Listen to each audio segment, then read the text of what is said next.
Good evening. You are listening to Radio Free Magonia, the official podcast of the Magonia Research Group.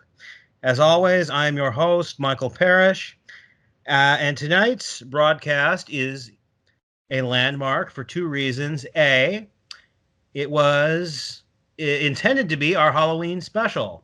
We were going to do a live broadcast with listener participation, but we haven't figured out how to do that yet with the technology we have. Second reason, it is the first episode we've done in which we do not have a guest. Mhm. Tonight, in lieu of a guest, I will be doing an extended interview with my own co-host, Tom, about research Greetings. he has. Yes, about research he's been doing. So nothing else that needs to be said. Tom, what's going on? Well, seeing as today was supposed to be our Halloween special, I figured I would tell a tell a story related to the holiday for the first for my first thing, so to speak. Because this isn't at all related to what I'm going to be talking about later, but I figured that I might as well get into the Halloween spirit. All right. Okay. In the mid-1960s, a 13-year-old boy was walking along a shortcut path through the densely forested area of the Pennsylvanian anthracite coal region when he suddenly caught sight of what was described as a man, quote, wearing a black suit with a pumpkin over his head. The entity appeared to be nodding its head, as if to confirm to the witness that he was indeed seeing what he thought he was. The witness was only 13, and so he, quote, freaked out instantly and just ran. When he looked back, the being was still facing him, but made no effort to pursue him. It was still nodding its head.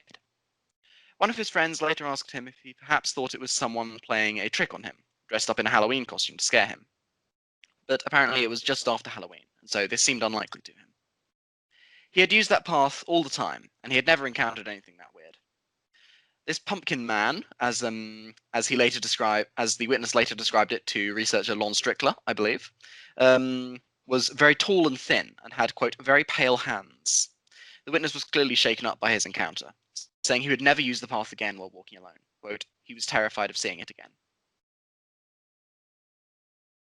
So that's a little tale of the anthracite pumpkin head, and pretty standard encounter with weirdness. Maybe not even weirdness. Could have been a guy in a costume, but still, it's fun.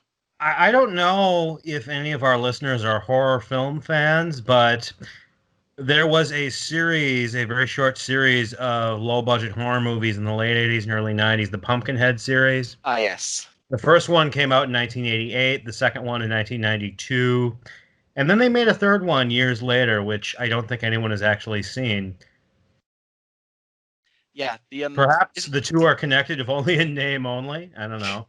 Yeah, isn't the creature in the Pumpkinhead movies more monstrous than just a guy with a pumpkin head? Yeah, and he doesn't have a pumpkin head either, which leads me to question why it's even titled Pumpkinhead. Yeah, I mean, I assume it's titled Pumpkinhead the same way like the cryptid is called the Gourd Head, I imagine. Yeah. It's just a creature with a head that looks vaguely like a vegetable. Yeah. Right. In any case, let's move on. Shall I dive into my main topic for tonight? Yes, our main topic for tonight. This is the subject of his research, not mine. He knows far more about it than I do, which is why he's the interviewee. Right. Is plagues, which is unfortunately a rather timely topic. Yeah. Days. So let's go on. Let's explore the role the phenomena may or may not play in plagues throughout history. Go on, Tom. Plagues. As we all know from personal experience nowadays, unfortunately, everyday life. And as countless documents from wars and disasters, both centuries past and all too recent, prove, wherever there's chaos and strife, the inexplicable is never far behind.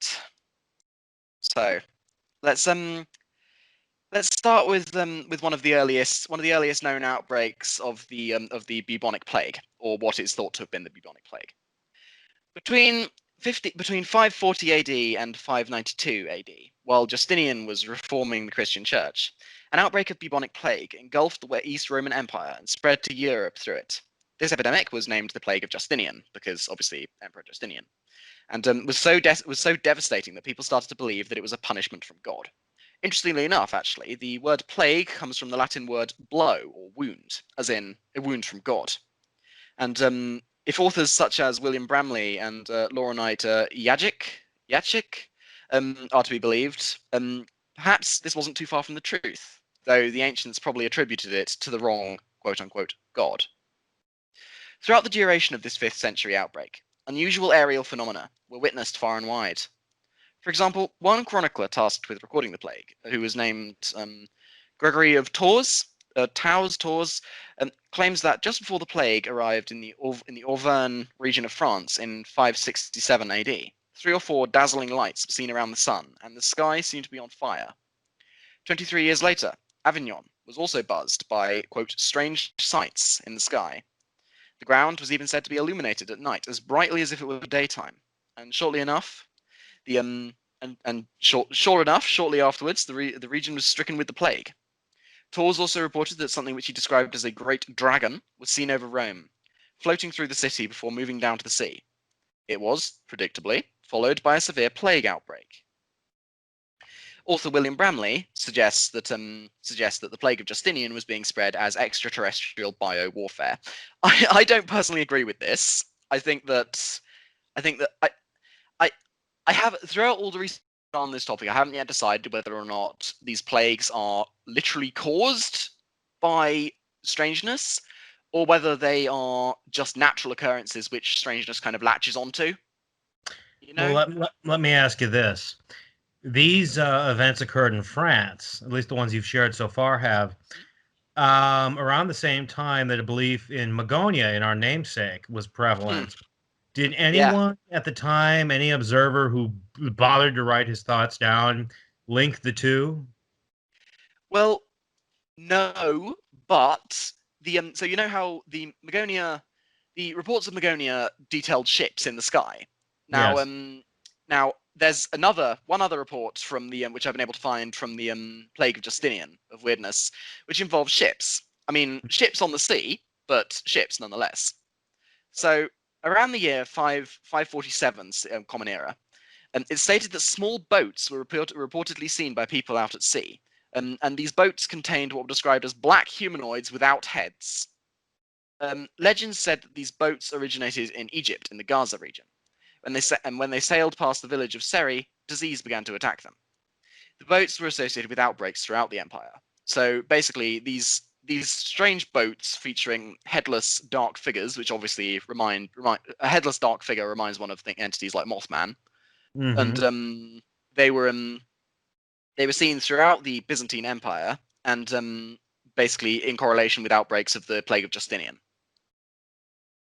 So you could, if you wanted to make a bit of a logical leap here, you could say that a black entity without a head reminds one of Mothman, and then Mothman being associated in common urban legends with as an omen of disaster, and so you could say that the Byzantine Empire plague was foretold by encounters with Mothman-like entities.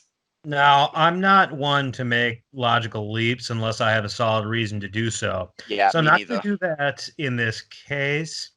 But it does remind me of early 20th century like airship cases, airship sightings before, pre-Kenneth Arnold. Yes. In that you have, an aerial craft of sorts occupied by a strange figure, one that's visible through a window or something. That's what it reminds me of. But go on. Yes. I might just be, my brain might just be filling in the gaps here, but I could have sworn that there is actually an airship case in which entities are described as headless. Do you remember that? No, the only book I've ever read on the subject was The Great Airship Mystery by Daniel Cohen, published in Oh, 1981. I need to get And my I hands didn't on that even one. finish that, so I'm probably not the best person to ask. Um, I seem to remember Valet talked about it actually, or Valet or Keel. One of those two discussed some case in which a headless entity was seen in correlation with an airship. Oh, never mind. Should we move on to the Black Death? yes, You know, our big topic for tonight. yes. Oh, I just quickly want to add something about about the lights in the sky seen over Auvergne, which is that the description of 3 or 4 dazzling lights being seen around the sky, being seen around the sun, Mhm. sounds like a sundog, which is obviously a natural phenomena, which I believe is caused by mist and by water droplets in the sky, and reflecting light from the sun and creating a kind of pattern around the sun. Mhm. So that's Yeah. a skeptical explanation which has been put forward for that specific incident. But I believe that no proper skeptical explanations have been put forward for the other ones, apart from just suggesting that they were actually comets. Mhm. But then again, there are lots of cases in which things are described as comets, but these things move as no comets should and are just clearly something else in the Yeah. sky. Okay, right. The Black Death, Yersinia pestis, both the bubonic and pneumonic plagues, likely had its genesis in Central or East Asia, and first arrived in Crimea in 1347, from which it was spread around the rest of Europe, Africa, and Western Asia by the travels of merchant ships carrying human fleas. Now, it would ultimately become the world's deadliest pandemic, and would claim the lives of between 30% and 60% of Europe's population, setting the population growth back to such an extent that it would actually take until 1500 for Europe to reach the population that it had before 1300. So that's just a kind of indicator as how devastating this pandemic was. Mhm. This was truly apocalyptic. Yeah. The predominant theory across the predominant theories across the medieval world as to the causation of the disaster dictated that the disease was either caused by pestilential mists that would sweep through countries and sicken the population, or had been sent as a punishment from God. However, according to William Bramley, William Bramley has written in his book Gods of Eden. He has written 2 chapters about like anomalous aerial phenomena in association with plagues and outbreaks.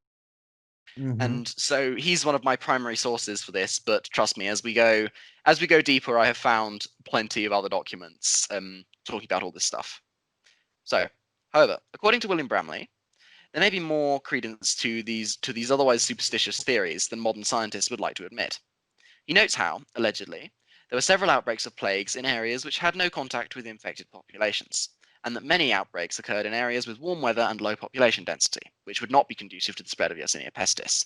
Also, just earlier, I was actually reading an article about by Laura Knight Jadczyk, in which she quoted an Icelandic scientist who had serious problems with the theory that the plague was spread by fleas on rats. In that he pointed out that the plague had wiped out more than half of Iceland's population in the 1400s, and yet there were no rats in the country at the time.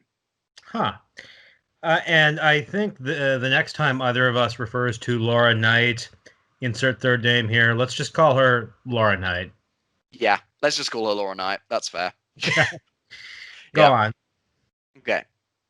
So instead of exclusively relying on the conventional theory of the disease having been spread by fleas on rodents, Bramley describes reports of dazzling quote unquote comets and strange miasmas that would descend from the skies to sicken villages.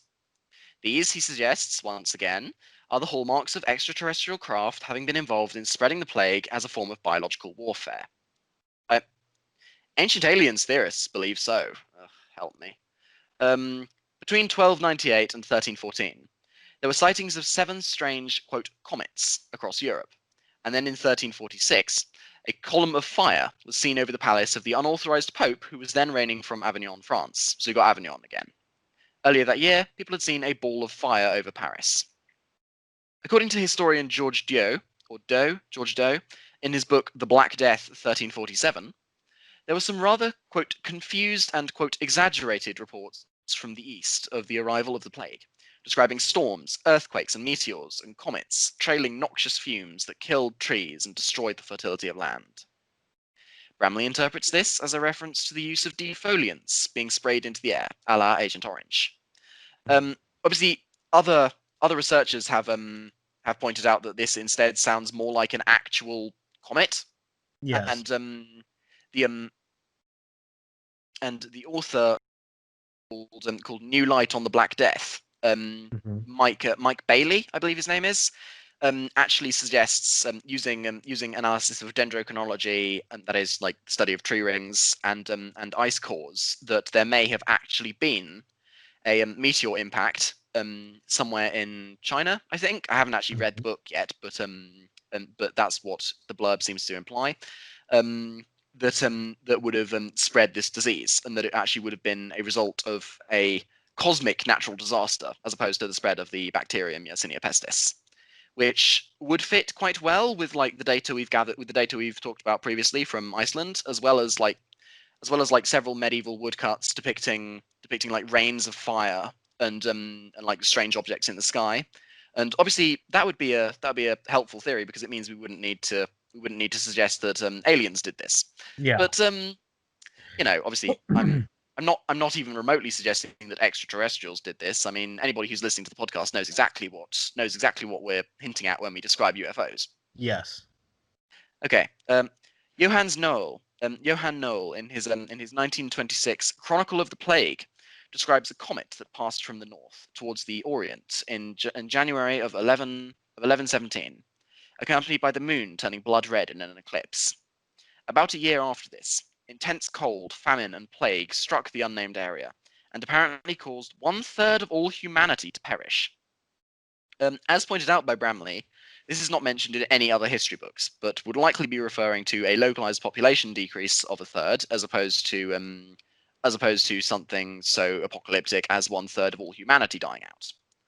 However, this is something. While I was reading Gods of Eden, this is something which I took down in my notes, which was, Yeah. speaking of apocalyptic. However, the Book of Revelation, verse 8, 10 to 11, describes, or book 8, no, the 8, 10 to 11, describes a quote star called wormwood that will apparently fall from the skies in the last days and poison a third of all the world's waters, killing many people.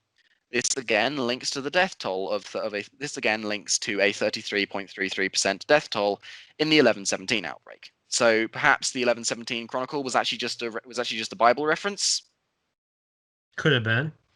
But yeah, so the star wormwood in the reference to a star sickening a third of the population is something which clearly goes back much further than even the 11th century. Yeah.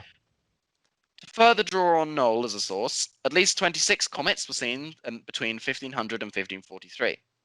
That number goes down to 15 or 16 between 1556 and 1587, and then in the year 1618 alone, 8 or 9 were observed. Noel emphasizes the perceived links between these comets and outbreaks of the plague. Further information describes a strange event that took place in 1568. Quote, when in sun and moonlight, a beautiful rainbow and a fiery beam were seen hovering above the church of St. Stephanie, which was followed by a violent epidemic in Austria, Swabia, Augsburg, Württemberg, Nuremberg, and other places, carrying off human beings and cattle. So it's clear that at least the people at the time believed that meteors and comets and other strange celestial portents were to be associated with outbreaks of the plague. Yeah. Whether or not they were correct, obviously we can't yet draw a conclusion. But it is very interesting to look back through these old documents and these books discussing the pandemic, and Mhm. to see just how prevalent these reports were of very odd objects. What do you think? Well, they carried away humans and cattle. Yeah, that's the description. I assume that means that they were like taken by the plague, i.e., died. Well, that most likely, but there is a chance they didn't, Yep, or they don't. There is a chance they they were that literally they were taken. literally taken away. We could think abductions and cattle mutilations. Huh. I That's I really interesting. I hadn't thought of that. I doubt it, but it's Yeah. possible. I think it's possible. Go on. So to continue along that strain of thought, Hmm. um, so if where there's UFOs, you'd imagine there'd be strange humanoids, and these entities were seen in droves. Germany's Brandenburg was visited in 1559 by, quote, horrible men, originally 15 in number, though later 12. The first of these creatures were described as having, quote, little heads beside their posteriors, whatever that might mean, and while the others had fearful faces and long scythes. They would seem to cut oats with these scythes, making frightfully loud swishing sounds, but never actually cutting down any of the plants. A great number of people would come out of their houses to see the entities, but they would continue mowing undeterred. This strange visitation was followed immediately by an outbreak of the plague. Bramley, once again, speculates that these scythes were actually long instruments used to spray poisonous, disease-laden gas onto the crops. I disagree, but still, we'll continue. Black riders appeared in Kremnitz, Hungary, on Ascension Day, the Maytime feast of Jesus Christ, in 1571. They rode through the mountainous village and soon disappeared, leaving a lethal plague outbreak in their wake. The German state of Thuringia, I think that's how you pronounce it, was visited in broad daylight in 1680 by 30, quote, funeral biers, covered in black cloth, among which was a black man standing with a white cross. This apparition soon disappeared, and an unbearable heat set in the area. When the sun set, the village's population smelled something like a, quote, garden of roses before a lethal epidemic set in. Now, the floral smell is something that's often seen in correlation with religious apparitions. Okay. I have two observations on that. First, I want to apologize to our listeners for coughing just there, clearing my throat. Secondly, all this talk of black figures to me is very redolent of contemporary 40 lore of men in black, black-eyed children, Yeah. hat men, black this, black that. And I have to say, the presence of scythes, again, to me, that gives off Grim Reaper vibes. Yes. So that may have been like a symbolic display, an archetypal display. Yeah. Bramley actually speculates that the archetype of the Grim Reaper came from encounters with these entities. I need to have done more research into where the archetype of the Grim Reaper actually came from. Though, Yeah, I was gonna say, I think, or I was under the impression that the Grim Reaper predates this, that goes back to the earlier Middle Ages. Yes, I think it probably does. I think that like depictions of kind of like death gods and like underworld figures with which the Grim Reaper is obviously intimately tied and go way back to Göbekli Tepe, which is the oldest religious site. And if the Grim Reaper does predate these sightings, then it's an interesting early example, potentially, of the phenomena modeling its manifestations after human culture. Yes. In this case, popular culture, just as we think that it's doing today. That's interesting. And about the smell, we have to remember it may not have literally smelled like roses. That could just be the best description or comparison that the writer could have thought of. They could have just been describing a very generically sweet smell, and that recalls to me 20th century gassers, Mad Gassers. The Mad Gasser of Mattoon. And yeah, I actually have something very very much akin to those incidents, which I'm going to be discussing later, which took place in 2017. Well, I've held you up long enough. Why don't you keep plying us with more entities? Sorry. Right. Okay. So. Yes. So I've actually reached the end of I have not yet reached the end of what I'm going to be talking about with regards to entities, but I'm planning to discuss that a bit later. Right. Once I've finished my ramble about the Black Death. Okay, so now that we've covered UFOs and strange humanoids during the plague years, what about the pestilential mists I referenced in the beginning of this long ramble? Well, apparently, the plague began in China in 1333, after a, quote, terrible mist emitted a foul stench and infected the air. Other sources state that in the year 1382 there was no wind at all, and so the air grew putrid and allowed a disease to spread through the air. This source specifically says that the plague was not spreading from person to person, but rather through the air. Florentine historian Matteo Villani relayed an account he had heard from an Asian traveller about earthquakes and pestilential fogs, and continued on to describe such mists and seismic disturbance as having also taken place in Cyprus. German accounts of the outbreak described a vile-smelling fog that moved from the east and spread out over Germany and Italy.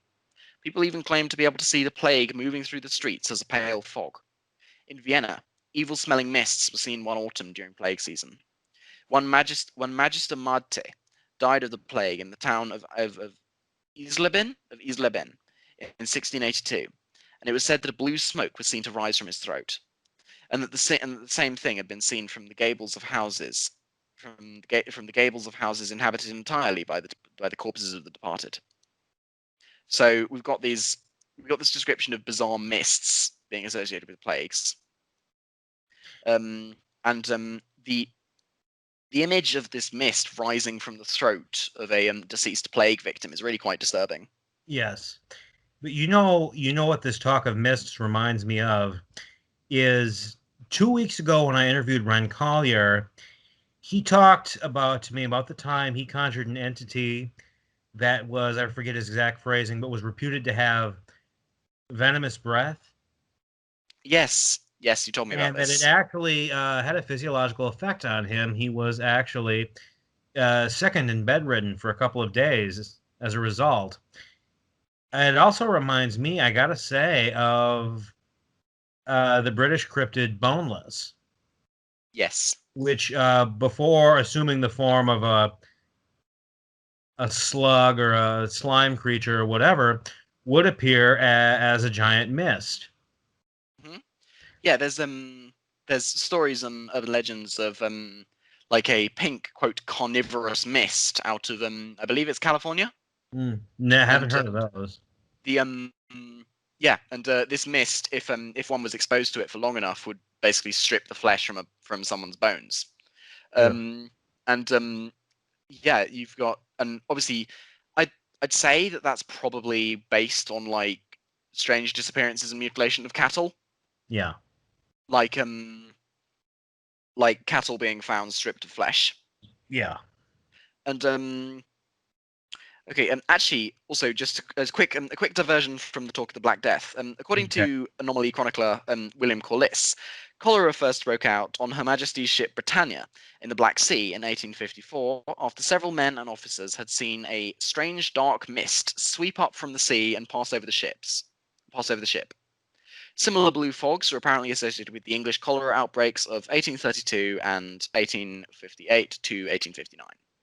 So dark blue mists are also a thing which seems to be quite a prevalent meme among the among anomalous reports sort of focusing around plague. And I'll actually talk about a Welsh case from the 5th century of Yeah. a Not to change the subject, but this is starting to remind me of Stephen King's novella *The Mist*. yeah. Yeah, in which a mist appears, but creatures, which if they were to be described in real life and not in literature, would be described as cryptids. Mhm. Creatures emerge from the mist. Do you have any stories in relation to this like that, Oh yes. where monsters That's actually form from the mist? not monsters that literally form from the mists, but monsters which Mhm. are very much associated with the mist. And that's actually the Welsh case, which I'm going to be talking about, the Fad Felen, All right. or the Yellow Death. Um, so, okay, shall I move on to that? Shall I do that one first, or shall I finish my rant about the Black Death? The former, I think, The former. or the latter. The latter. The latter. Okay. Yeah, I'm kind of winding down at the moment. It's all good. Don't worry. Yeah. Okay. A quote, a blazing star hung above London for about 2 weeks in December of 1664. It would rise in the east every night and then sink below the southwest horizon between 2 and 3 o'clock. Letters apparently came in from Vienna, notifying the English people of the appearance in the air of the likeness of a coffin, which had apparently greatly unnerved people, as I'm sure it would just as much today. Erfurt in Thuringia briefly played host to noises in the air, resembling cannon and musket shot. Now, of course, in the Hebrew Bible, descriptions of the appearance of God are often correlated with strange, loud noises like thunder. Mm-hmm. One night in February, presumably of 1665, people had apparently seen what they described as fire, leaping between Whitehall and St. James, and then back to Whitehall before vanishing for good. In March, there was a yet brighter comet in the sky 2 hours after midnight. These ominous portents ushered in the Great Plague of London. And so, yeah, I hope I'm starting to paint a picture of You are. the, I'm thinking of. I'm just seeing lots of recurring motifs. Lightning, storms. yep, You mentioned that was associated with the appearance of God, but yep, that's a common motif the world over in mythology and Forteana, etc.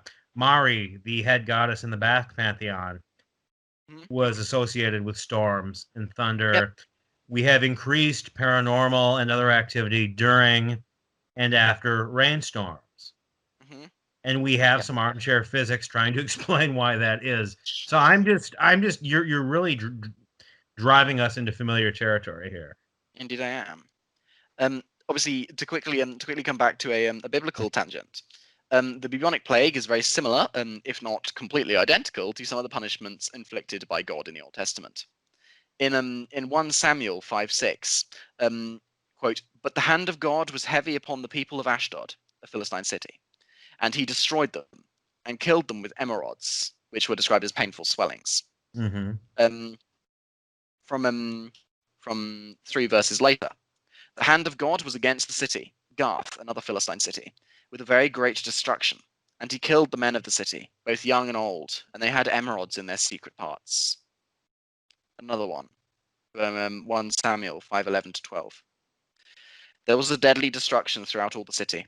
The hand of God was very heavy there, and the men that survived were afflicted with the emerods, and the crying of the city went up to heaven."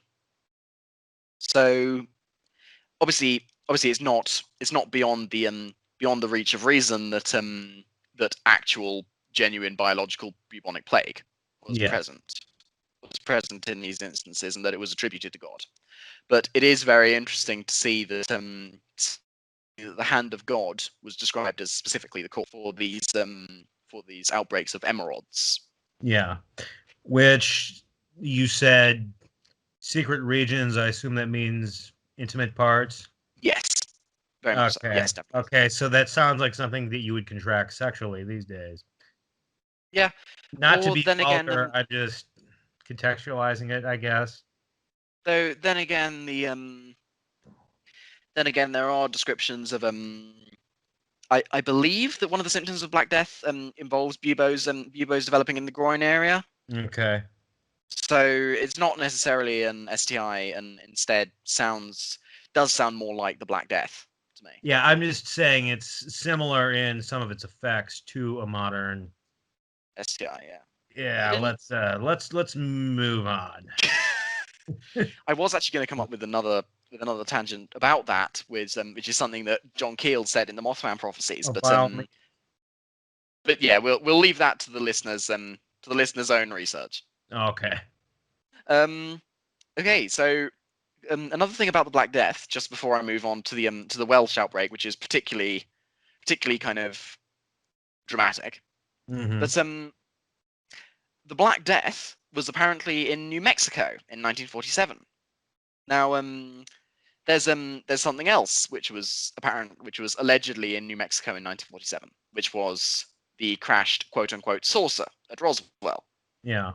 And now, whatever you think of the Roswell case, I personally think that it was likely a Japanese Fugo balloon. Agreed. But um, that still doesn't take away from the fact that here we have another outbreak of Black Death of the bubonic plague in association with an alleged UFO event. In April of 2006, the FBI declassified a document called "Bacteriological Warfare in the United States" into the public domain. Uh, only 709 pages out of the original 1,783 have actually been released to the public, though with all the rest remaining classified in the interest of national security. But what little has been declassified shows that the FBI was very much interested in unexplained outbreaks of disease in New Mexico in the late 1940s, specifically in Lincoln County. Lincoln County was the site of the infamous Roswell UFO crash. The document mostly covers the late 1940s to early 1950s. So, 1947 brought on a summertime outbreak of bubonic plague in the Sandia base in New Mexico, a highly sensitive military base that played a not insignificant role in the development of the atomic bomb. The FBI's papers demonstrate that the Bureau believed that this outbreak could have been an act of biological warfare. Throughout the late 40s and early 50s, Lincoln County and New Mexico as a whole started to develop a serious plague problem. As a side note, I include this as a side note because it's just completely incredible in terms of not being credible at all. But it's still an interesting piece of like UFO mythology. Once again, connecting lethal disease to Roswell. The likely hoaxed Majestic 12 documents refer to technicians being employed to remove the bodies from the Roswell crash site, and claim that four of them died almost instantly of some strange contagious agent after having contact with the alien bodies. Interestingly enough, one of these technicians hailed from, you guessed it, the Sandia base. So yeah, so you got all sorts of things mixed up in the Black Death now. You've got the Roswell crash. You've got Majestic 12. We've got ancient sightings of humanoids. We've got like potential meteor strikes. You've got a lot of data which seems to suggest that there's something weirder than Yersinia pestis going on. There are Norwegian legends of an old hag wearing black called Pesta, who would move from house to house and spread the Black Plague.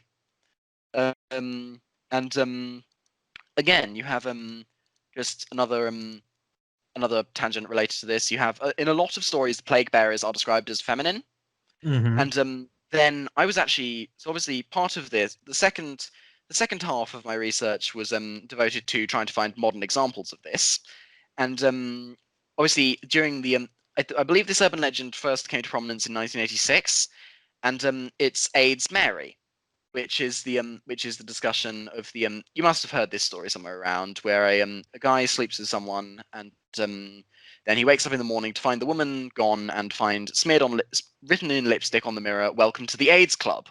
Ugh. Yeah. That gives Hookhands a run for his money. No, I actually have not heard of that one. Huh. But yeah, so that's another example of this motif appearing in urban legends and folklore, in that you've got a feminine personification of the plague. Okay. And so obviously I'm not suggesting that AIDS Mary is some construct of the phenomena, because it's obviously not. No.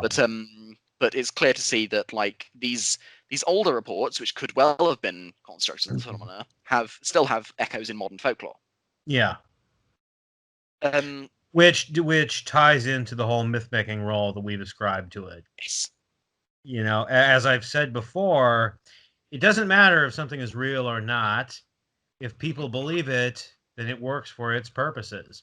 Yep. It doesn't matter if you're consciously hoaxing for your own entertainment, so long as your hoax contributes to the belief in this stuff, you're doing its bidding. Yeah. So, you know, two men in a British wheat field at night with a push cart, you know, whether they realize it or not, they're furthering this agenda, whatever that is. Yep.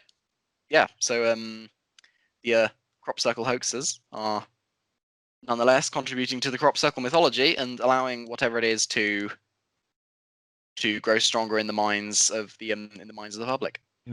Whatever. Yeah, I was just using that as one example. What else? What else can you tell me about these Norwegian hags? These Norwegian hags, specifically, there's not a lot about them that I've been able to find so far, outside of just that they existed, or they were believed to exist, and that they were described as being clad in black, which is once again a motif which shows up. Now, could I assuming these are just like passing references that you've stumbled across? These are passing references that I've stumbled across so far. If Okay, I have no doubt that I'll find more, stuff, and because that we can eh, do a second one. yeah, as you do, it would be interesting to see any links between them and old hag phenomena Yeah, I as we understand it today. yeah, I mean, I would definitely almost the depictions of the plague as personified as a hag-like entity. Almost that was something I was actually thinking of earlier before going on this podcast. That there could be some connection there between the old hag phenomena of sleep paralysis and this sort of thing. Mm-hmm. Um, in Romanian folklore, there's an entity called the Shuma or Deshuma, Mm-hmm. which is said to either appear as a young and virginal woman or a hideous old hag, and they spread cholera wherever they go. However, they also suffer from the disease themselves, and thus wail in pain at night. When the version of the disease, so they wail in pain at night, and the version of cholera that they carry is said to be much worse at night. These Jashuma hags cannot be destroyed, but can be made to leave the area if 7 women sew a scarlet shirt and leave it out for the creature, which is said to suffer greatly from the cold and will leave as a sign of appreciation. Now, how far does this? Let me start over. I'm ignorant as to medical history. I don't know when cholera was first recognized and named. So what I'm about to ask, may be completely idiotic, but this particular legend, does this predate the bubonic plague? I doubt it. Um, Okay, yeah. I doubt it, but cholera was first discovered to be the result of the cholera bacillus by one Robert Koch or Koch in 1884. Okay. All right. So yeah, So yeah, disregard that question. yeah. So But it's definitely it's I now onto the should I move on to the Welsh case that I've been teasing up until now? I did have one more observation, and that was scarlet. Yes. The color red. It's interesting because red, as Joshua and I discussed in our first episode, that has that has an importance to it, Hmm. or importance has been ascribed to it. Things like Yes. red hair, the importance of the color red in alchemy and alchemical work, etc. Once again, I can't really speculate any further than that, but it is kind of interesting that the thing has to be red for it to work. So go Yeah. on. Actually, Well, uh, oh, um, while I was reading about the Schumer, I was reminded of a 2013 outbreak in the Thai sub-district of Tar Sawang, yes. um, in which um, in which villagers in which 10 apparently healthy men randomly died in their sleep. Some even just dropped dead while walking. Mm-hmm. Doctors claimed that all of them died from respiratory failure. But a spirit medium who was hired by the villagers said that a quote window ghost or Pi Mai Mai, known locally as the Lai Tai, which is sudden unexpected death syndrome Mm-hmm. spirit, was responsible for their demise. Now, this medium told the villagers to get this, hang a red shirt outside their homes to repel the evil spirit, and also warned the families with only one son that they would have a higher chance of visit from the ghost. Now, I think I think that I heard at the time that this actually worked. That they hung these red shirts outside of the village, Mm-hmm. and the deaths of the random deaths of the men stopped. And so you have this. It's strange that it's a red shirt in Romania and a red shirt in Thailand, Yes. because it's like, what's the connection there? Is there genuinely some external connection, some externally generated, some exogenous connection? Like, is it just due to the spread of folklore, or is it due to the prevalence of a real phenomena which is actually somehow affected by the color red? Yeah, I don't know. It to me, it's like the two cases are centuries apart. Mm. I doubt many people believe in those creatures in Romania today. Yeah. I don't think there's been much cross-cultural contamination between the two countries. Yeah, I doubt it. So I would say there's a good chance of a genuinely anomalous connection. Hmm. I don't know, Yeah, but agreed. moving on, the Welsh thing. What's going on with that? All So the Welsh thing, I've talked to you about this before, but I doubt the listeners will have heard of it. right. A plague came to Wales in the 540s, but this plague was no bacterium, if the sources are to be believed. No, instead, this plague took the form of a pillar of watery cloud, with one end on the ground and one end high up in the air. Any living creature caught in the contagious column died or soon sickened to death, and any physicians who tried to cure the afflicted were also soon taken ill and condemned to death. It was called the Yellow Pestilence because of the bloodless complexion of those taken by it. This seemingly meaningless destruction of Welsh lives may have been prophesied sometime earlier by a poet named Taliesin. Taliesin had talked about the forthcoming death of the King of North Wales, Maelgwn Gwynedd. According to his poetry, and I quote, "A strange creature will come from the marsh of Rhyned to punish the crimes of Maelgwn Gwynedd. Its hair, its teeth, and its eyes are yellow, and this will destroy Maelgwn Gwynedd." Perhaps Taliesin was describing an old hag-like manifestation, Mm-hmm. seeing as the ague, a shivering fever often equated with malaria nowadays, was referred to as the rak or hen rak, meaning the hag or the old hag. There's a other scholars who have looked at the account of the yellow pestilence or fad felen have linked it to the legendary hag the Gwynrak y Raben, which is a winged swamp hag, Yeah. basically. And so a description of a hag-like creature coming from the marsh and sounds a lot like Gwynrak y Raben. And so of course they've connected it and suggested that the Fad Felen would have been a hag-like in appearance. Other accounts from around the time refer to the prophesied monster as something akin to a basilisk, a scaled creature with claws and, back to Rancolia, venomous breath. Eventually, Maelgwn Gwynedd would be said to have, quote, seen the Fad Felen through the keyhole of Ross Church, situated east of the River Conwy in North Wales, and he promptly fell dead after seeing the creature. It is speculated that this was a poetic way of saying that he died from the plague that was sweeping the area at the time. Tales's prophecy had seemingly come true. Spooky.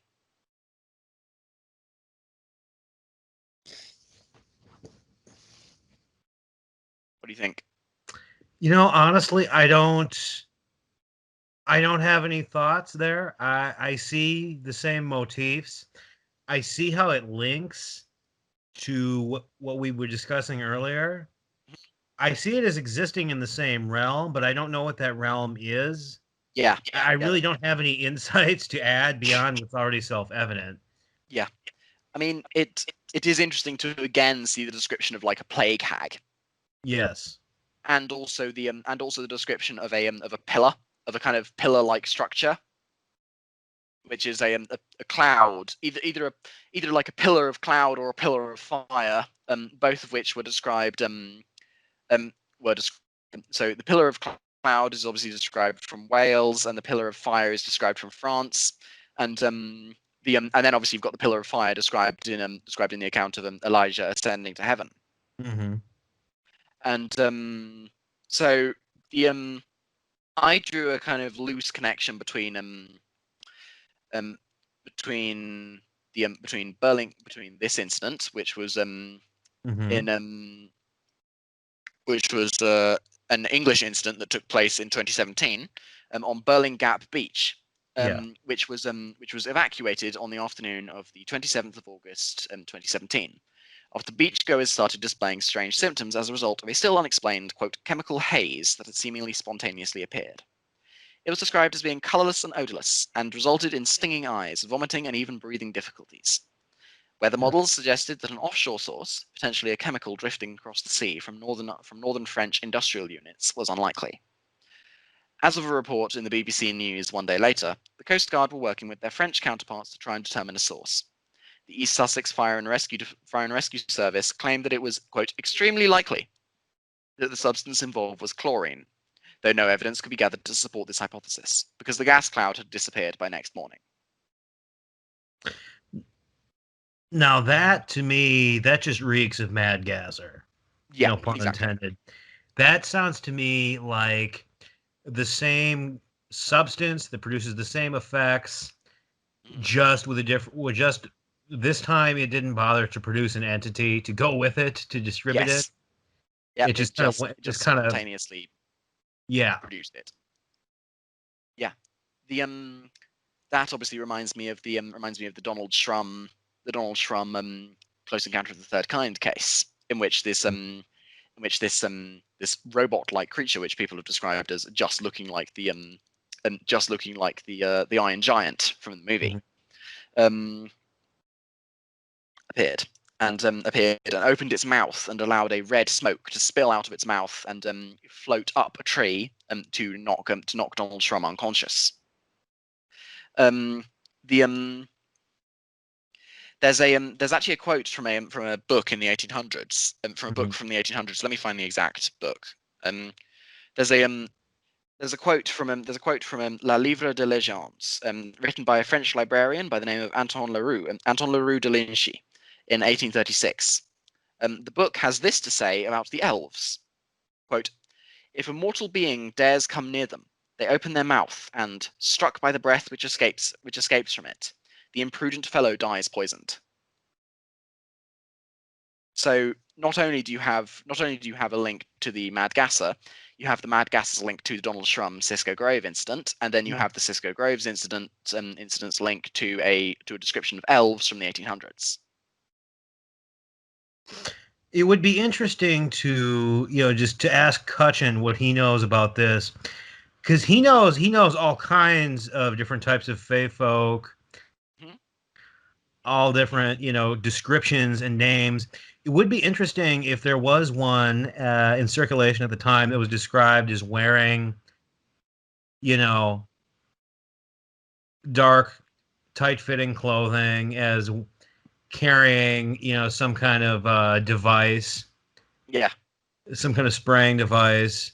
Hmm. Probably not, but it would be interesting to do that. Yeah. The like there's a not on the topic of fairies, but still linked to the elves, also Hmm. from the 1800s. There's a case which you can read about in the Brooklyn Eagle newspaper. Yes. In the Brooklyn Eagle newspaper edition of August 1st, 1894. Charles Fort mockingly berated scientists for having labeled this as mass hysteria. Okay, so in July of 1894, a panic started in a large vineyard at Collis near Fresno, California. Somebody in this vineyard had dropped dead of, quote, heart failure. Somebody else then dropped dead, and then a third victim had dropped and was in the process of dying.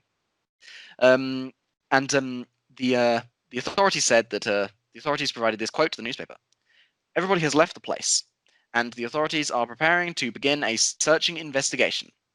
According to Charles Fort, nothing more was heard of this subject, and he then jokes that, quote, "This is the usual experience after the announcement of a searching investigation." And which, I do love Charles Fort's sense of humor.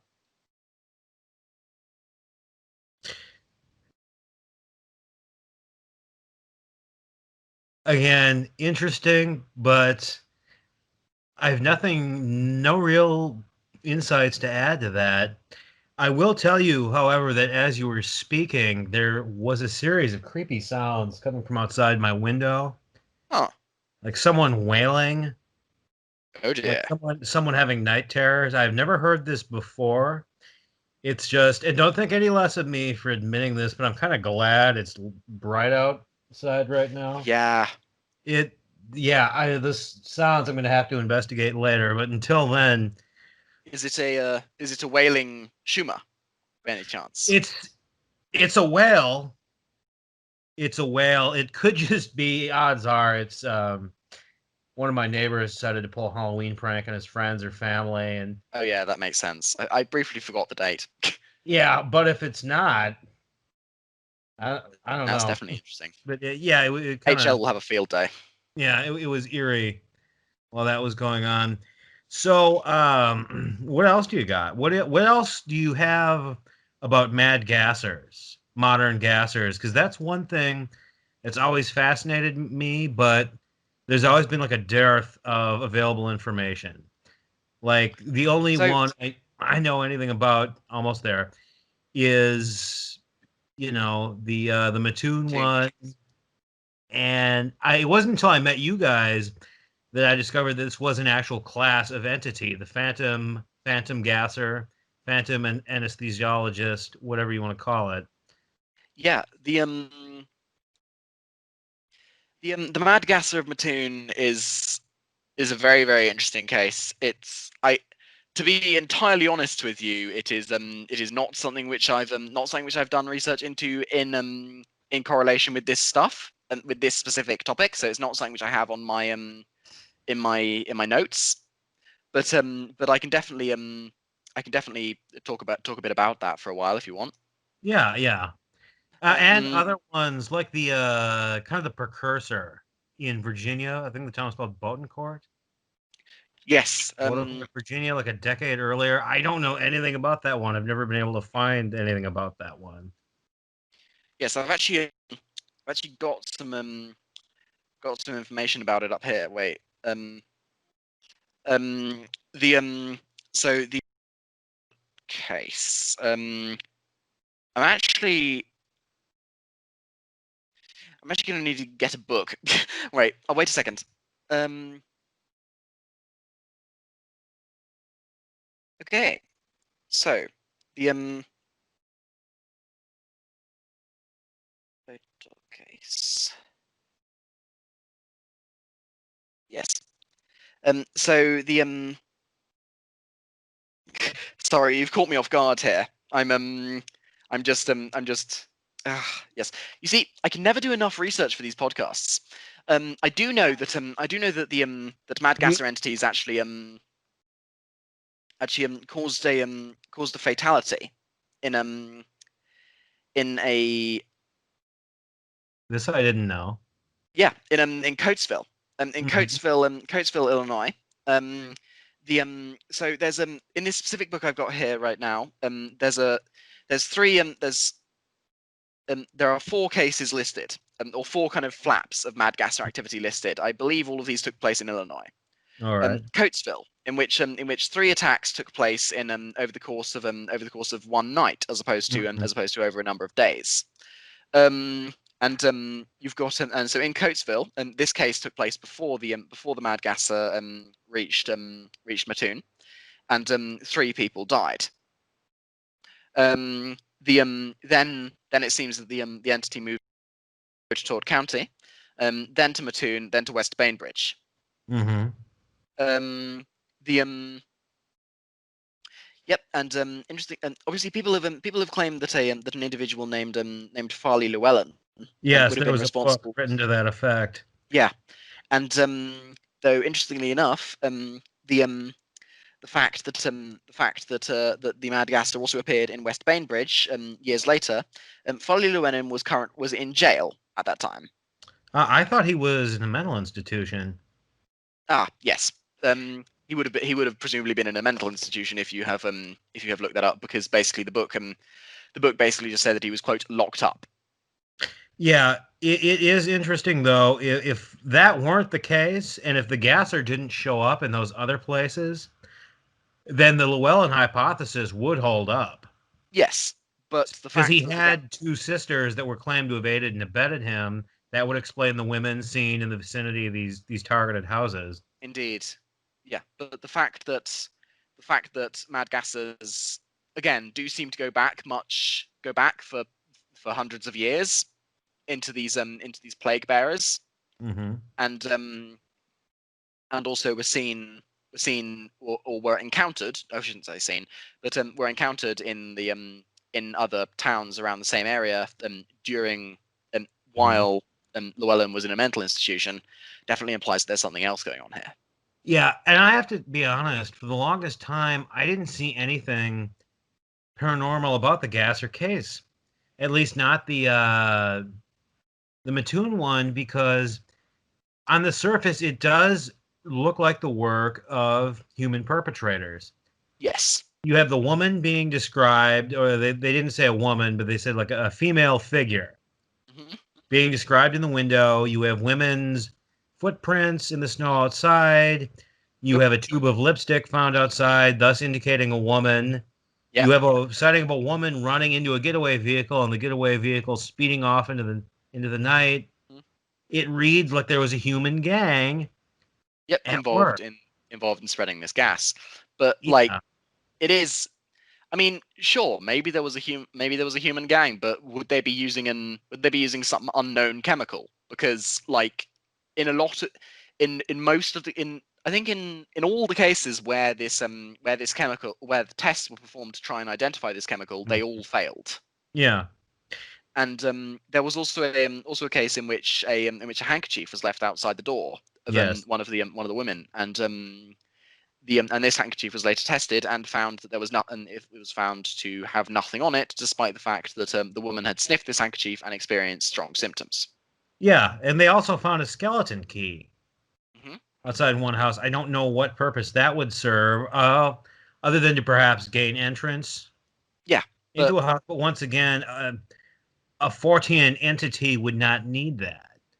yes, a 14 You entity know, would not need that unless, of course, it was trying to give off the impression that it was a human criminal.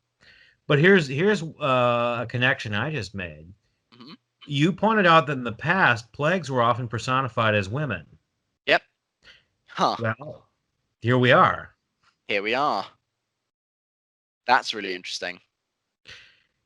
You know, by all accounts, everything that was seen of the gasser, or at least of the one that was seen, was described as a woman Hmm. in a cat suit. Yep. And so you have and then you can tie that back to descriptions of feminine entities wearing black and spreading noxious gas, which transmits the plague. But then the thing is, though, that whatever fumes were being sprayed in Mattoon, they didn't cause a plague. In fact, they didn't do much damage at all. They were more of a mild Mhm. irritant, like allergies. Yeah, it it almost reminds me of what HL said about like why the phenomenon is sometimes more dramatic in other Mhm. places. It's that like if there's less if it's if it's less likely to be caught, Mhm. basically. As in, so if it's in an either a very isolated area or an area which doesn't have much contact with the outside world, Mhm. it'll be exceedingly overt with its activities, and will do much more noticeable stuff. Yeah. And Wh- obviously, it was able to do that in medieval Europe because there was Yeah. very little contact with because the globalized world wasn't a thing. Yeah. And obviously nowadays, if it spread the Black Plague around Mattoon, that would result in obviously would result in either a pandemic or would result in absolutely nothing because the village would be completely locked down. But here's one thing. Hmm. Was there not a story reported from the Mattoon saga where they found footprints leading through the snow into an abandoned barn and then abruptly stopping? Hmm. I believe so. I think there was. I think I remember reading years ago something like that. And if that's the case, that's very similar to Bigfoot tracks. Yep, where the footprints Suddenly, just end. just yes, just ending in the middle of the dirt or the grass or whatever the case may be. The Yeah, speaking of gas, I actually have I have another case here from the Mexican state of Jalisco. All right. Um, so it was autumn of 1876, and a strange figure appeared at the edge of town. It was a mysterious man riding atop a pale horse. He approached the town, his frightful steed now galloping through the muddy streets. Townspeople were dumbfounded and likely more than a little scared, when the unidentified man started to scream, "Ejecuon, ejecuon," meaning execution, execution, as the horse sped through the village.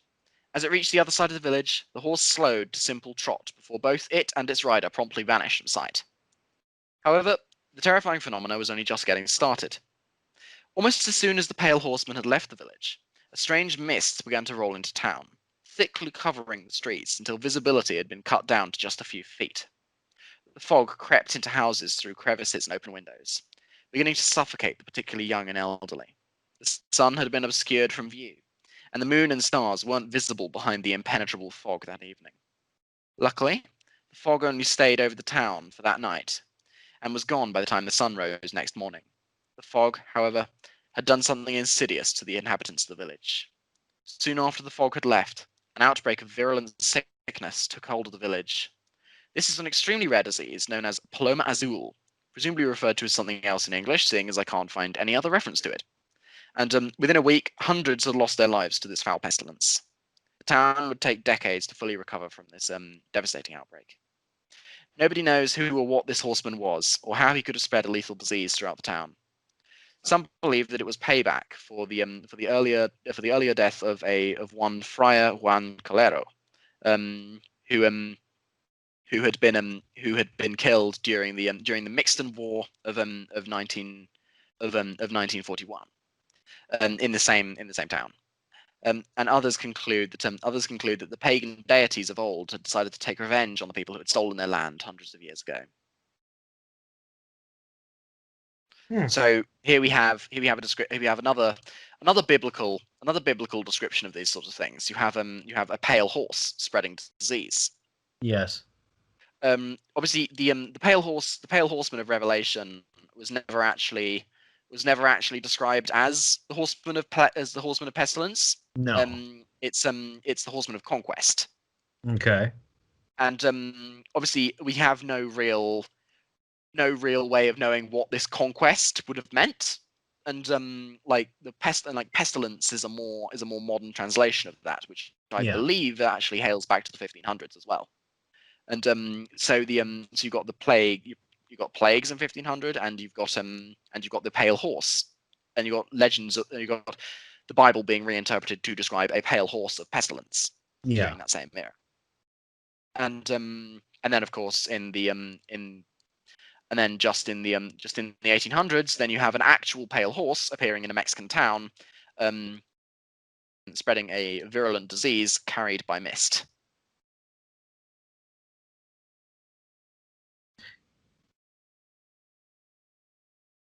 Again, it all fits together, but the problem is, what is it? You know what I'm saying? It's like all we can do is draw these connections and then step back and stroke our chins. Yeah. You know what I'm saying? Why would it want to wipe out a third of the human population? So if we are speculating that the Black Death was literally done by the phenomena, yes, then we're left with two possible choices. So we know that this sort of phenomena seems to like take the forms from our culture, and seems to very much enjoy people having faith and worshipping it. yes. So obviously, catastrophic loss of life, coupled with lots of biblical imagery, which the devoutly religious people of the 1400s would have presumably recognized, Yes. Would have generated a whole lot more supernatural belief and more religious faith, and more desperate prayers and desperate devotion to a god who would presumably in this context be the phenomena. Obviously, there's also the slightly more kind of materialist based interpretation of just it being population control. But why would be a good question. Yeah, and people have theorized. ETH proponents have theorized that there is an environmentalist component to alien abductions. They've cited, stories from the 80s and 90s of abductees being shown like scare films Yeah, Earth about the changes. planet being destroyed, being given these, kind of Sierra Club lectures by the Greys. Mhm. And as I don't buy the ETH hypothesis, Yeah, and I no, me don't neither. really buy that this phenomena would have materialist concerns like that. Mhm. I I really mean, don't. I So mean, I if don't. you I mean, Leah Haley, the abductee who's written 2 books, Mhm. was she was taken by these entities and shown a film in which I believe it was explicitly stated that HIV had become airborne, and so you've got yet another use of like an airborne disease Mhm. in these sort of very heavy motif based experiences. But HIV is not airborne, Exactly. so it would seem to be more ugly trolling. Yeah, yeah. I mean, it's definitely more ugly trolling, but as in the point I'm trying to make there is that it's using the same, it's using the same motifs, but this time to terrify an abductee, as opposed to actually terrify the entire population of a continent by killing off a third of them. And so, again, Yeah. like HL said about the different locations and the different kind of severity of the phenomenon's manifestations as a result of these locations. You've got the phenomenon now scaling down its activities Yeah. nowadays, or at least doing the same things but more subtly. It would be interesting to look at these targeted locations from a synchromistic perspective. Hmm. See what Lauren Coleman or Christopher J. Knowles would have to say about it. We can look at their place names. Hmm. That would be interesting That would to be very see interesting. what kind of patterns emerge. But Yeah, that's we the should. thing. I can Sorry. under, I can understand from your inspiring belief theory. I can understand that from a major event like the bubonic plague. But these smaller attacks, these smaller episodes that came in the ensuing centuries, I'm not seeing how that motivation could apply there, especially how in the modern age where religious belief is slipping, people are more likely to interpret it differently. Yeah, but people still.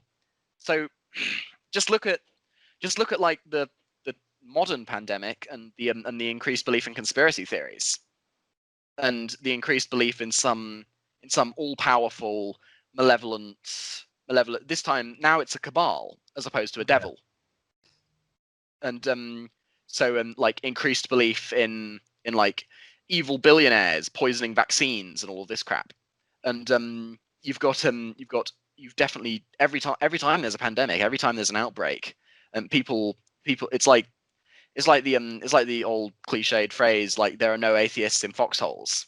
No. It's like every time there's a global crisis, belief in the non-material like skyrockets. Yeah.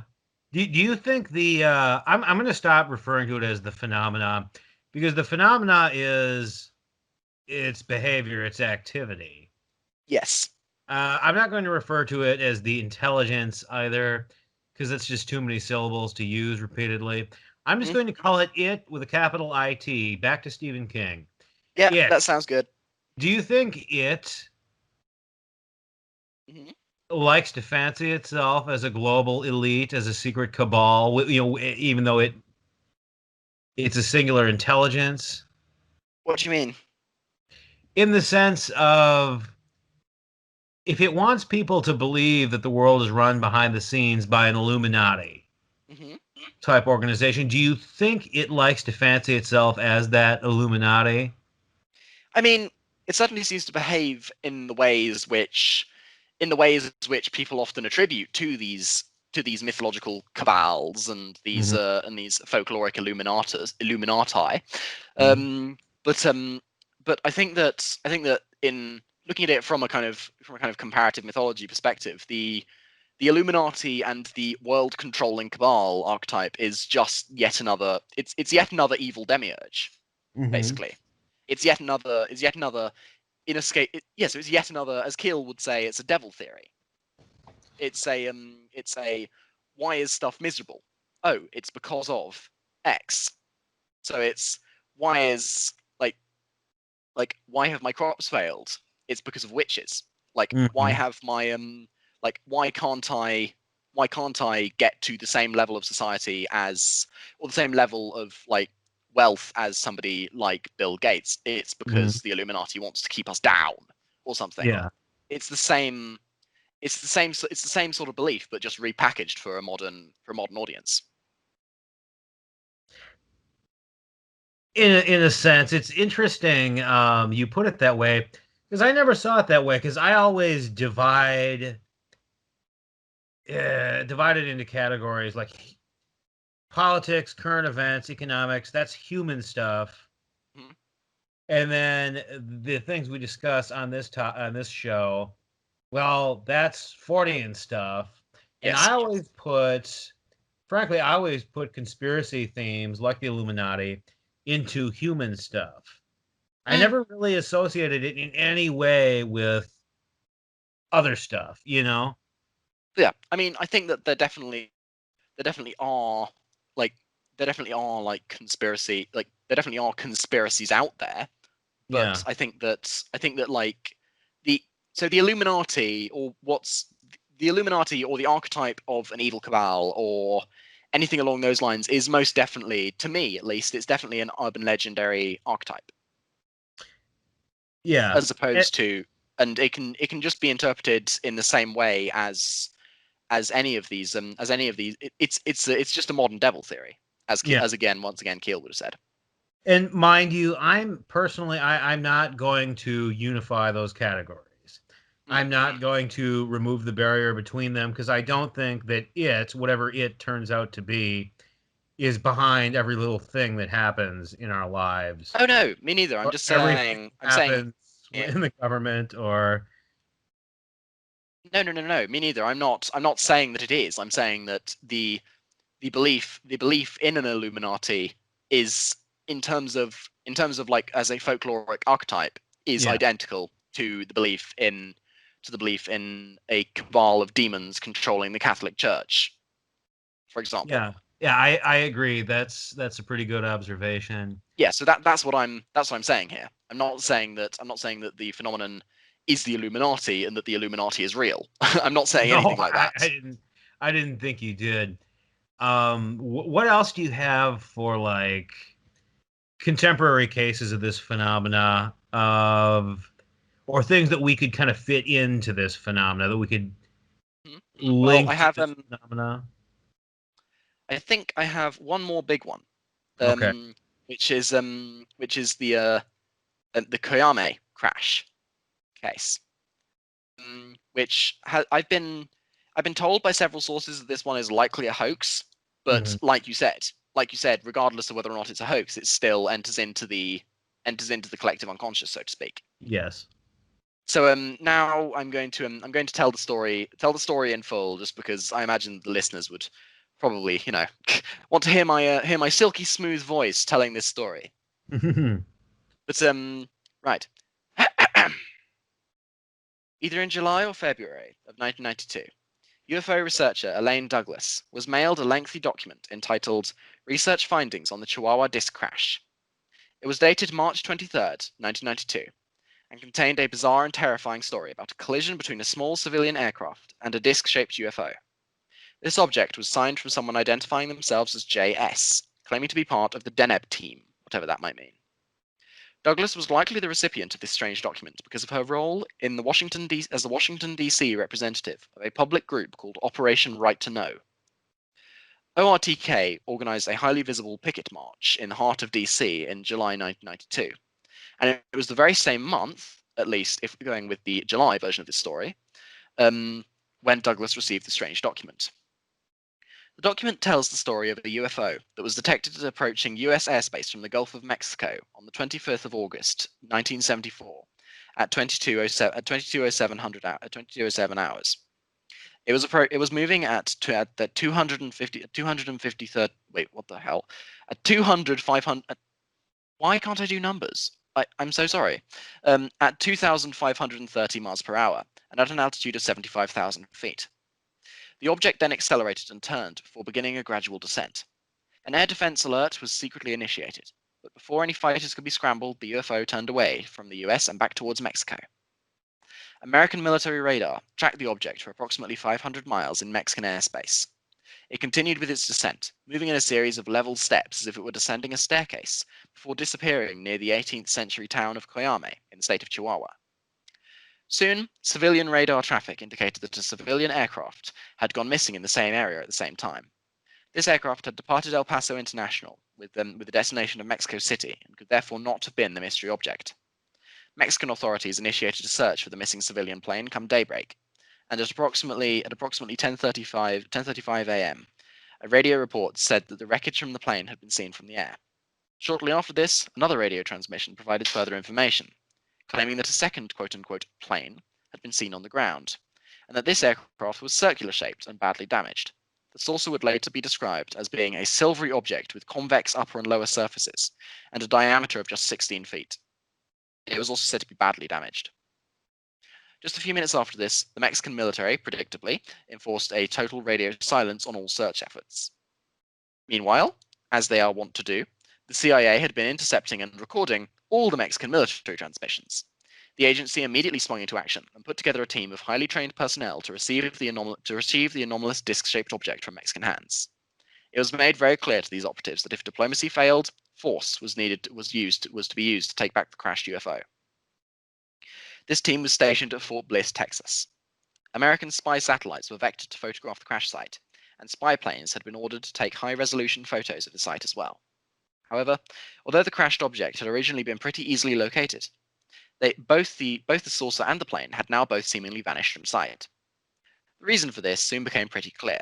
As the spy planes scoured the area, they noticed a convoy comprised of military flatbed trucks, jeeps, and other vehicles. However, this convoy was found to be entirely stationary.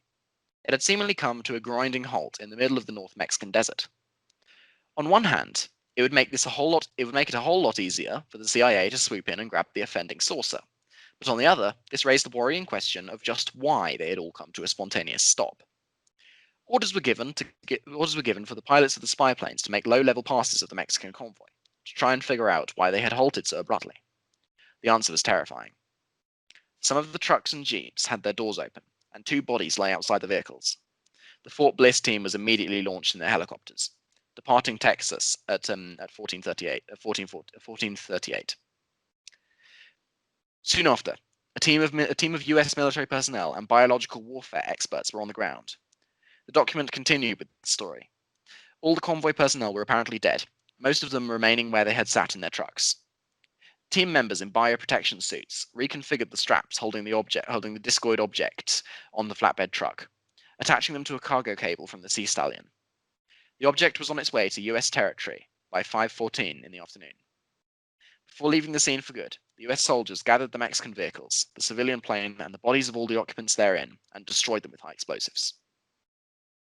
The team made their way across the US border later that evening, and eventually arrived at a set point in the Davis Mountains of western Texas. They were ordered to sit tight and await orders. And when these orders came, they were commanding the soldiers to make one last flight to the town of Van Horn, where a specially converted truck would be waiting for them. The disc was transferred to this truck, which was large enough for it to be totally sealed inside. All the helicopters returned to their respective bases for decontamination. As to where the disc itself ended up, one report claims that it wound up in Wright-Patterson Air Force Base, because of course it did, while still others make confusing and contradictory claims about various unnamed bases in Atlanta, Georgia. Interestingly enough, the CDC headquarters are situated in Atlanta. So the Koyame crash case is an interesting one. It's talked about by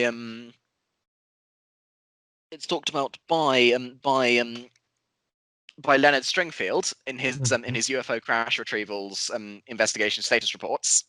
I believe it's talked about in volume 3 of that series.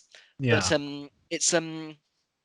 it's more commonly dismissed nowadays as just having been yet more disinformation in the 90s about the UFO topic. And honestly, I can see that potentially being true.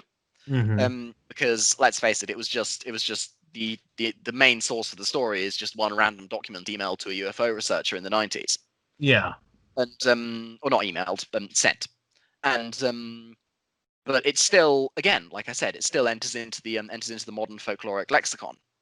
And this one clearly describes people just spontaneously dropping dead around UFOs. Well, we do know UFOs have directly attacked people Yes. and vehicles. We do know, and I'm not even like referring to the chupas or serious cases like that, but they are hazardous to be around. The electromagnetic effects are well documented. Yep. The burns, the conjunctivitis. I would say this does have, because of that, this does have some credibility. Yeah, yeah, definitely, and also obviously because of like the biological side of these things, which we've been talking about on this in this Hmm. podcast episode, having that appear in the Koname story is pretty interesting. But at the same time, this has to be seen in the context of 1990s ufology. It has Yes. to be seen in the context of the X-Files, of made-for-TV documentaries on network television, on every weeknight, on documentary series, straight to video, cheapo documentary series, Mm. cluttering up the shelves at video stores and rental stores, on of UFO buffs, of course, being some of the earliest adopters of the internet in the mid Yep. 90s, before it became mainstream. Hmm. Um, it has to be seen in that context. There was probably all kinds of shit being sent to Yes. UFO researchers at the time, Yes. a lot of Probably. which you can still unearth, Yep. on old GeoCities and tripod websites. Yeah. Yeah. It's, to me, like, this reminds me of that letter, that anonymous email that Nick Redfern claimed to have come across from like 1998, of an ex, Nice. yeah, an ex CIA operative claiming that the Villas Boas case and the other lesser known case from Brazil in the late 50s was a psyop. It's Yeah. like It's like it's like that's just sorry. there's no reason to believe that. We know the U.S. military was active in the area at the time. Yes, so that gives it some credibility. But again, and I shouldn't have to emphasize this, it's an anonymous document. It's just claimed. Yeah. It's literally just a bit of paper. And the case itself is so riddled with obvious and iconic Motifs. motifs that it's like, gee, had the CIA, had someone at some screenwriter at the CIA read Operation Trojan Horse and Passport to Magonia years before either were written? You know, You never know. The CIA is of course omnipotent. no, they're not. you know, Yeah, uh, it's just it, yeah. so I don't put too much stock in those claims. Yes.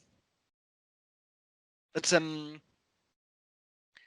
yeah, so I do actually have other sources literally on their way, as in I've ordered more books on this topic. And so if obviously if the listener response is okay to this, to me having talked about this, then this I could definitely do a sequel to this interview. Okay, yeah, we could do. Which books are they? The Product placement. uh, namely the currently just the cosmic New Light on the Black Death, the Cosmic Connection by Mike Bailey, who I mentioned Okay. earlier on in the interview. And also there's a website which I found, which has a which I found literally like a few minutes before the start of the interview, which details at great length folkloric accounts of plague bearers. Mm-hmm. And so I yes, there's believe you definitely sent enough me a link to that. material. I shall. Yes, there's definitely enough material to do a sequel for this in the near future. All right. So, with that explained, Hmm? I like to thank you all for listening. Yep. This has been episode 4 of Radio Radio Free Magonia. Radio Free Magonia. Yeah, and I hope you all have an excellent Halloween. Although Halloween will be over by the time you hear this. Um, watch out for the sequel. Indeed. All And right. obviously watch out for plague bearers. Yes. Thank you and good night.